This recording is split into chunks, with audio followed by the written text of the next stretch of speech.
condutas estão tipificadas no artigo 50 e 51 da LEP. Nós vamos falar de alguns. Fugir ou tentar fugir, gente, é óbvio que é falta grave, porque a ideia é que a pessoa que está cumprindo pena em regime fechado ou semiaberto não fuja. Aqui, eu queria trazer para vocês que é interessante que na doutrina alemã, por exemplo, no direito penal alemão, fugir não é falta grave. Fugir é considerado um ato normal da natureza do ser humano. Porque é uma coisa mais normal possível que alguém que está preso queira liberdade. Mas para nós, a falta grave, a fuga ou a tentativa de fuga é uma falta grave. Incitar ou participar de um movimento para subverter a ordem, bagunçar as coisas dentro da penitenciária. Também é falta grave. Possuir celular ou objeto lesivo dentro da prisão também é falta grave.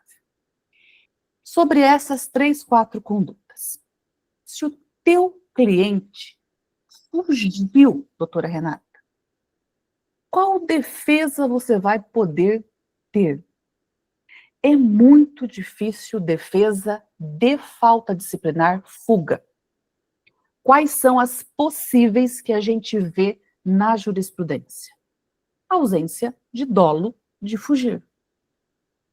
Então imagina que o seu cliente estava em saída temporária e ele demora um dia a mais para voltar. Ou ele está, mas ele volta. Ou ele sai de uma comarca, vai para outra, como muitos de São Paulo fazem, sai em regime semiaberto, na saída temporária, vem para Cascavel, aonde não tem prisão de regime semiaberto, dizem que tem uma família aqui, e aí ficam aqui. E o que eles fazem quando terminam os 7 dias?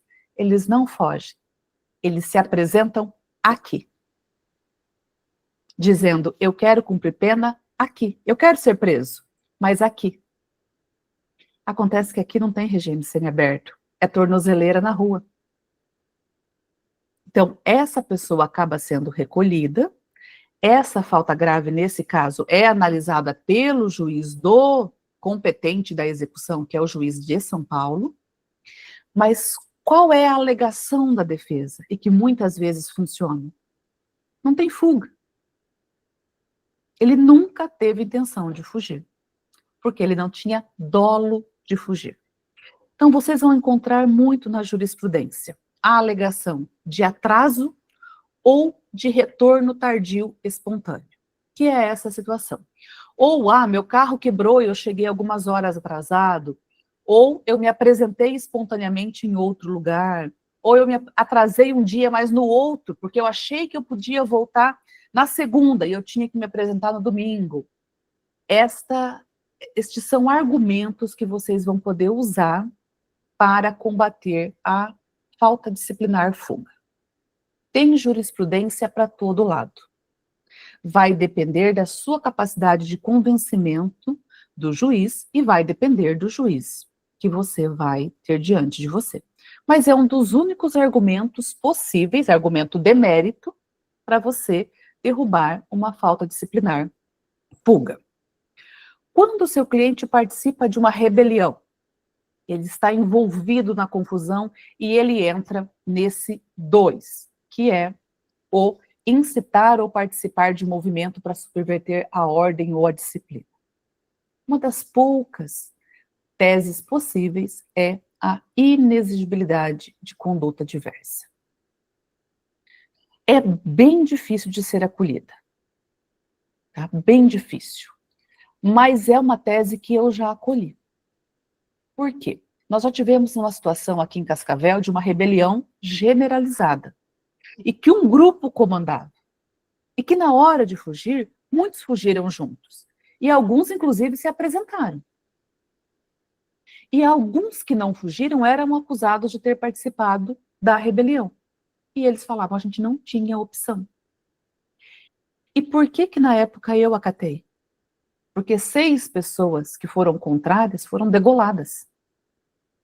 Então, eles realmente tinham elementos para dizer que não tinham opção. Então, no caso de subversão da ordem, uma tese possível é a inexigibilidade de conduta diversa. Ele não tinha como agir de forma diferente. Posse de celular, posse de partes de celular, posse de objeto lesivo, estoque dentro da cela. Qual que é a tese de defesa possível? Negativa de autoria. Em geral, quando um celular ou um estoque é encontrado dentro da cela, a gente raramente tem uma cela individual. Se estas celas são coletivas, um dos principais argumentos, e este é um argumento forte para se usar, é a negativa de autoria. É muito difícil a individualização da conduta. Na grande maioria das vezes, o que acontece é que todos apontam para o mais fraco e ele assume por medo dos outros. Ele assume lá no PAD e depois em juízo ele vem e fala: eu assumi porque eu fui ameaçado. Então a tese de vocês pode ser uma tese de negativa de autoria. O que mais que constitui falta grave? Se recusar a fornecer material para identificar o perfil genético. Todo condenado é obrigado à identificação de perfil genético? Não. Só quem comete crime doloso de violência grave, crime sexual contra adulto ou contra vulnerável, e crime contra a vida. São 3 espécies de crime só que exigem a identificação de perfil genético. Qual é a principal tese aqui? E esta tem grande divergência na jurisprudência. É o princípio da não autoincriminação. O sentenciado não é obrigado a produzir provas contra si mesmo. E eu confesso para vocês que aqui, neste ponto, nessa falta, eu tenho uma briga interna gigante. Porque até o ano passado, eu era totalmente favorável ao princípio da não autoincriminação. Por isso, pelo que eu vou falar agora para vocês, que eu sou totalmente contrária a um juiz julgar e executar os seus julgados. Isso é impossível, tá? Isso não dá certo. O que acontece comigo agora? Eu escuto vítimas de crime sexual. Eu escuto a dor, o sofrimento, a angústia, o desespero.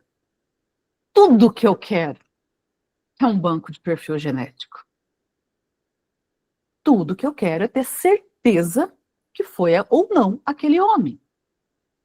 Porque eles negam a autoria. Elas dizem que sim.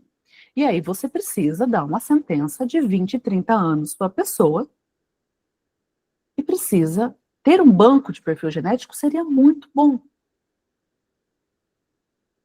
Mas tem o princípio da não autoincriminação. Então, hoje, na posição que eu estou, eu não executo meus julgados de crime sexual. Eu só executo os julgados de violência doméstica. A minha execução da pena é só dos julgados de violência doméstica. Isso é muito mais leve. Porque hoje em dia, meus réus, eu falo, mas pelo amor de Deus, que descumpriu o regime aberto para me dar trabalho e ter que ser preso. E aí a gente conversa, já solta. Ninguém descumpre o regime aberto, só descumpre porque é tonto. Regime aberto é ir no fórum. Mas o banco de perfil genético, ele é uma ferramenta muito favorável às vítimas. Agora, para vocês, o argumento que vocês, enquanto defesa, vão usar é o princípio da não autoincriminação.